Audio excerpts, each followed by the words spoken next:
அதிமுகவில் தன்னுடைய கருத்துக்கு இபிஎஸ் பதிலளிக்காதது தனக்கு தேவையில்லை என கூறிய முன்னாள் அமைச்சர் செங்கோட்டையன் தன்னுடைய கருத்தை பதிவு செய்து விட்டதாகவும் அது போதுமானது என்றும் தெரிவித்தார்.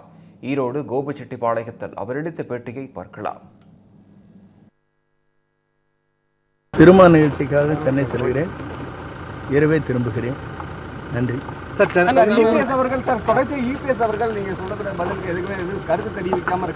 அவர் கருத்து தெரிவிக்கல, என்னுடைய கருத்தை நீ கேட்கணும். அவர் கருத்து தெரிவிக்கிறாங்கிறது இல்லையே.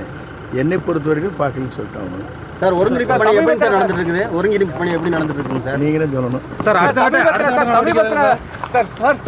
அடுத்த முடிவு சமீபத்தில் இப்போ நீலகிரி செல்வதற்காக கோபிச்செட்டிப்பாளையம் இபிஎஸ் வரும்போது உங்களை நிகழ்ச்சியெல்லாம் சொல்றாங்க சார். எப்படி சார் பாக்குறீங்க?